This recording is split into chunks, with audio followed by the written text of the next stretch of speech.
La entrevista con Pedro Ferriz de Con. Central FM. Equilibrio. Bueno, como le informábamos hace un rato, pues Banxico no hizo cambios en su tasa de referencia y tenemos en la línea telefónica a Gabriela Siller Pegaza. Ella es director de análisis económico y financiero del Banco Base, profesora de economía del TEC de Monterrey. Muchísimas gracias, Gabriela, por estar con nosotros esta mañana. Muy buenos días, Adrián. Al contrario, gracias por tenerme en el programa. Pues tenemos aquí estos datos importantes. Supimos, bueno, las noticias que vinieron de Estados Unidos en ese mismo sentido. Y bueno, tenemos que saber tu opinión de en dónde nos encontramos, qué es lo que esperamos, o cómo viste tú esta resolución de Banxico que tomó sobre mantener ahí las tasas de interés. Ya se esperaba que mantuviera la tasa de interés. Es el segundo anuncio consecutivo en donde la deja en el nivel de 11.25% después de que anunciara que la tasa de interés va a permanecer en este nivel por un periodo prolongado. Y bueno, pues el mercado no reaccionó a la noticia. Lo que sí es que empieza a generar un poco de preocupación que en Estados Unidos los oficiales de la Fed cada vez hablan más de incrementar la tasa de interés y con esto pues se incrementa la posibilidad de una recesión allá. Y bueno, pues con esto pues el dólar se fortalece el día de hoy, el tipo de cambio estamos viendo un rebote hacia los niveles de 17.20 pesos por dólar y todo apunta a que esta semana el peso mexicano va a terminar perdiendo después de 4 semanas consecutivas en las que se apreció alrededor de 3.92%, alcanzando inclusive la semana anterior un mínimo no visto de 17.02, nivel no visto desde diciembre del 2015. Creo que la siguiente semana, si no continúa la versión al riesgo, el tipo de cambio pudiera retomar su tendencia a la baja y esto puede seguir ayudando a la inflación en México, que por cierto, ayer se publicaron los datos, 5.18% la inflación general, una buena noticia. Sin embargo, pues al interior sigue habiendo cosas preocupantes como las mercancías alimenticias que ya suman 30 quincenas consecutivas con una inflación de doble dígito. Tocas ahorita el tema del dólar, ¿no? Y el peso, el superpeso. Uh-huh. Bueno, por lo que nos estás diciendo, ya el superpeso va a empezar a perder un poco de fuerza, por lo que nos dices, por los mismos factores, ¿no? Sí me gustaría que le recordaras al auditorio y nos recordaras cuáles son los factores que han contribuido para que tengamos este superpeso, que ciertamente no solamente son las políticas internas del gobierno, ¿no? ¿Qué es lo que lo tiene así en este momento? Bueno, pues son 3 factores principalmente los que habían causado las apreciaciones en el peso mexicano. El primero, los flujos de dólares que llegan a México por exportaciones, remesas, inversión extranjera directa. Una llegada de divisas implica una mayor oferta de dólares y por lo tanto un menor tipo de cambio. El segundo factor es la política monetaria restrictiva del Banco de México, que había estado subiendo las tasas de interés, inclusive de manera más agresiva que la Reserva Federal. Sin embargo, pues al mantener la tasa de interés y tenerse la expectativa de que la Fed la va a seguir subiendo, pues esto reduce el atractivo del peso mexicano y ahí es donde podemos ver ciertos rebotes. Y finalmente, pues las divisas son utilizadas ahora también como medio de inversión, no para llegar a activos financieros en pesos, por ejemplo, sino el peso mexicano es utilizado como medio de inversión y ahorita es de las favoritas a nivel internacional porque el peso es la más líquida de toda Latinoamérica y además no hay horario de operación y esto les da la certeza a los inversionistas a nivel internacional que ante cualquier noticia negativa que surja a cualquier hora, pues pueden sacar su dinero o pueden moverse de pesos hacia dólares. Y bueno, pues a mí la verdad es que no me gusta llamarle superpeso porque en realidad venimos de depreciaciones desde el 2016 hasta el 2021. Y lo que estábamos viendo pues era como un regreso, ¿no? Del tipo de cambio que nosotros en Banco Base siempre decimos que el tipo de cambio se sube por el elevador y se va bajando por las escaleras.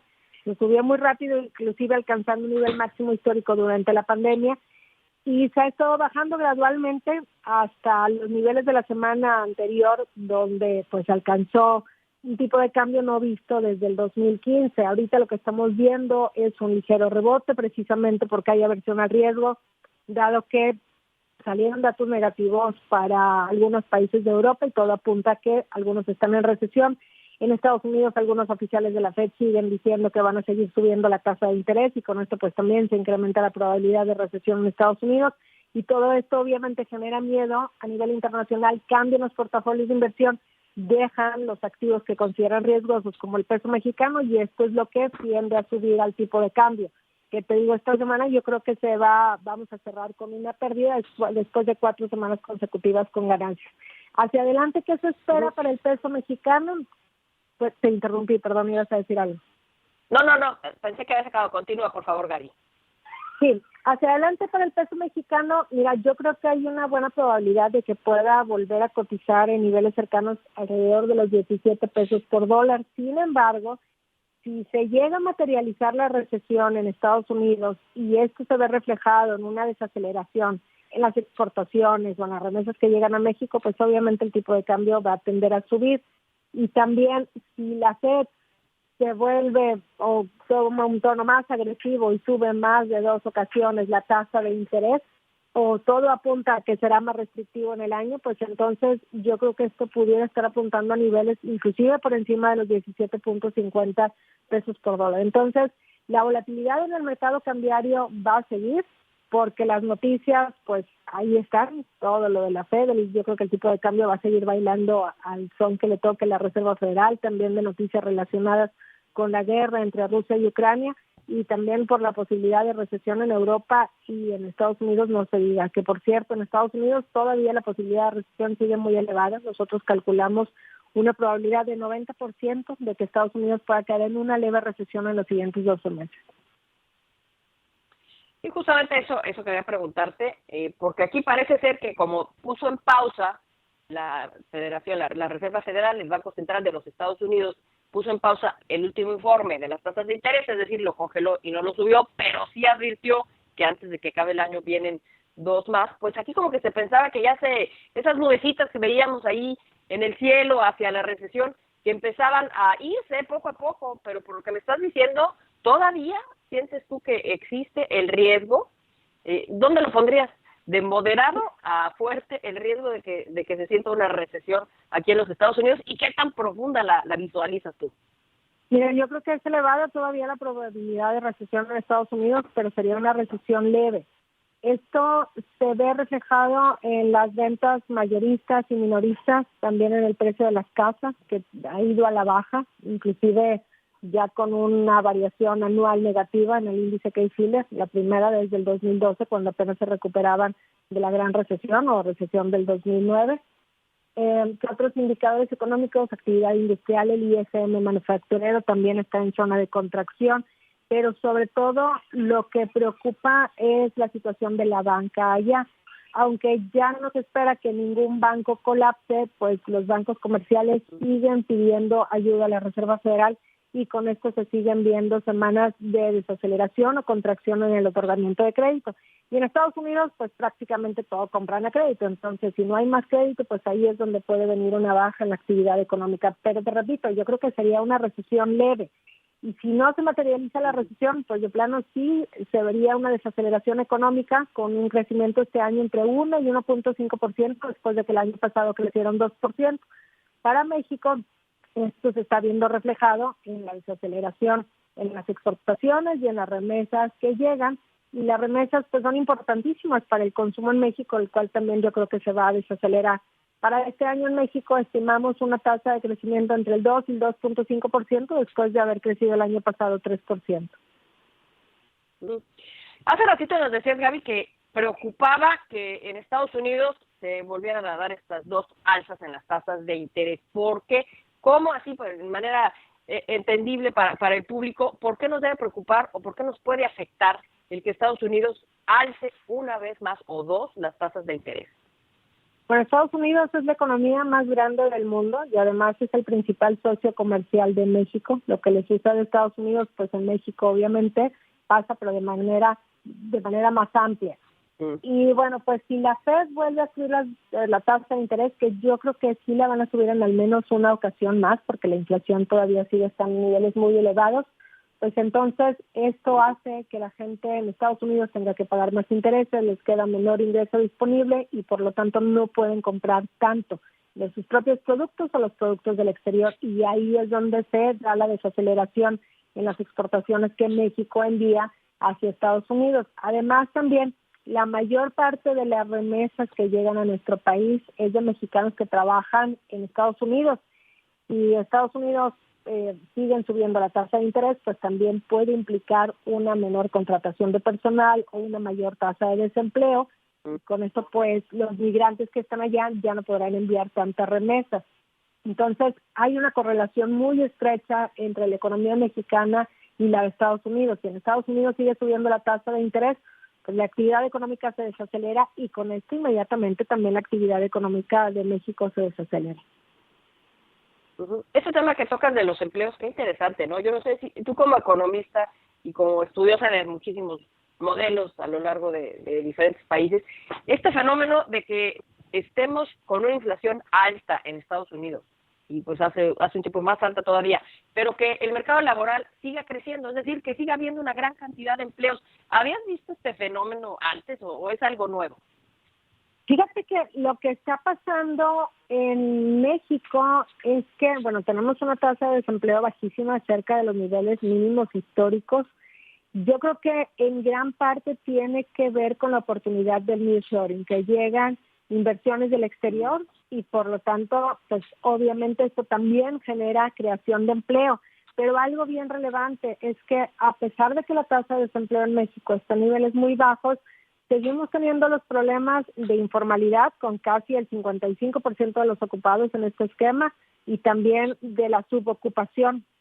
Alrededor del 8% de los ocupados necesitan un segundo empleo. Entonces, esto nos da pues como 63% de los ocupados en una situación laboral desfavorable en México. Este problema no es nuevo, como que ya viene de muy larga historia, y creo que en la medida que lleguen más inversiones a México, a lo mejor la tasa de desocupación y la informalidad también puede bajar. Ahora, en el caso de Estados Unidos, después de la pandemia, se estaba dando lo que le llamaron la gran renuncia. Mucha gente no quería regresar a las oficinas y entonces renunciaba, pero ahora pues ya la gente no está renunciando porque ve que hay una posibilidad de que caigan en recesión. Por otra parte, ya no tienen tantos ahorros de lo que les habían dado durante la pandemia.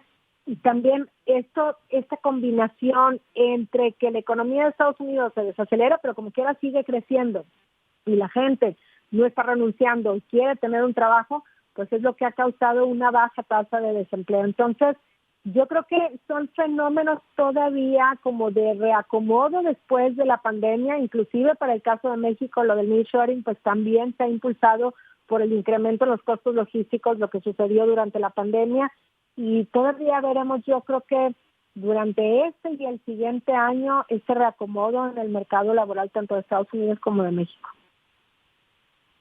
Oye, este tema del diferencial de tasas también me parece muy interesante, que justamente es lo que pienso yo, a reserva de lo que tú nos expliques, ha hecho que pues se mueva mucho capital exterior a nuestro país, y eso pues también está siendo un factor para lo del superpeso, que no te gusta llamarle el peso fuerte, digamos, que no lo tenemos desde 2015, pero sí, ¿cuánto tiempo más va a ser atractivo tener el dinero en bancos mexicanos, por decirlo así burdamente, si vemos que obviamente las tasas de interés aquí en Estados Unidos se ubican en 5.25 más o menos, y en México se mantiene, el dato es en 11.25, pues es algo así como el doble, y entonces resulta más atractivo, ¿no? Te rinde más tu dinero, es hasta donde puedo entender yo, a reserva de lo que me expliques.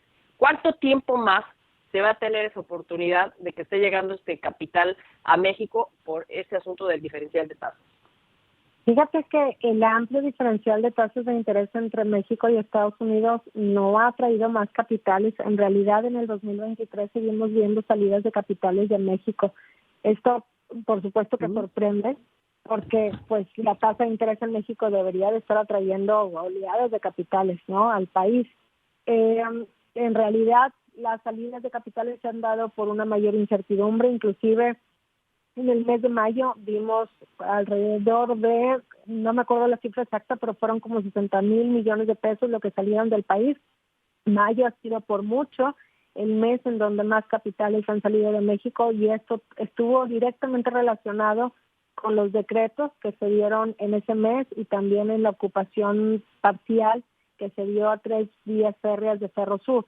Todos estos eventos van generando miedo y sacan sus capitales de México. Entonces, sí está como muy interesante porque están invirtiendo en pesos mexicanos, pero no en instrumentos mexicanos. Vaya, están invirtiendo en activos como divisas que son de cortísimo plazo, y en el peso mexicano pues lo pueden sacar el dinero a cualquier hora, y entonces pues están tratando de aprovechar a nivel internacional pues los rendimientos adicionales que pueda dar el peso mexicano, pero no se comprometen por completo porque ni compran instrumentos mexicanos ni tampoco vienen completamente aquí a generar una inversión fija.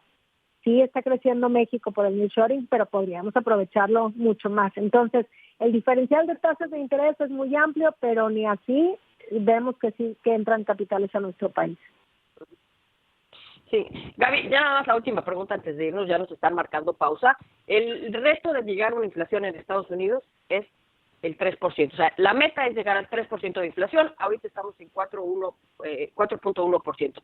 Eso es una pregunta. ¿Lo ves factible si se va a llegar? Y veo que también en México la meta también es del 3% y se podrá llegar también. O sea, como que están poniéndose las mismas metas y la pregunta es si lo van a lograr al mismo tiempo o si uno es factible y el otro no va. Fíjate que yo creo que en México será hasta finales del 2024 o inicios del 2025 cuando se regresa la meta inflacionaria del Banco de México del 3%. Para Estados Unidos el objetivo es 2% promedio. Yo creo que están lejos, nada más que Estados Unidos como que la inflación baja más rápidamente. Podría lograrse, yo creo que hacia el segundo semestre del 2024, pero existen todavía muchos riesgos para la inflación. La guerra entre Rusia y Ucrania no ha terminado y con esto puede volver a subir el precio de los granos y los precios de los energéticos también. Por otra parte también las oleadas de calor en algunas zonas de Estados Unidos pues están provocando que las cosechas no sean tan buenas y con esto vuelve a subir también el precio de las mercancías alimenticias. Yo creo que será hasta el siguiente año cuando ahora sí por completo pues se hayan disipado o desaparecido todos estos incrementos o presiones que se dieron por la guerra entre Rusia y Ucrania.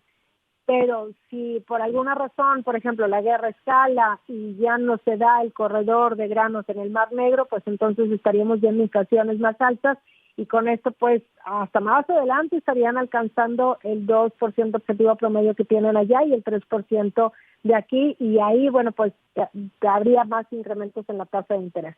Pero por lo pronto yo creo que será hasta el 2024 finales cuando se regresen los objetivos inflacionarios. Bueno, pues ya nos das un panorama muy amplio. Gabriela Siller Pagaza, muchísimas gracias por haber estado esta mañana con nosotros. Muchas gracias a ti, que tengas bonito día. Hasta pronto. Bueno, pues ahí está la opinión de Gabriela Siller Pagaza, director de Análisis Económico y Financiero del Banco Base, profesora de Economía del TEC de Monterrey. Informar es nuestro compromiso. Opinar, nuestra responsabilidad para generar la tuya. Soy tu amigo Pedro Ferriz de Con y desde hace más de 47 años he estado marcando el cambio que México necesita. Mantente en equilibrio en Central FM para que juntos podamos entender todo aquello de lo que te informas. CentralFMEquilibrio.com. Te espero para cambiar a México. Central FM Equilibrio, marcando el cambio que México necesita.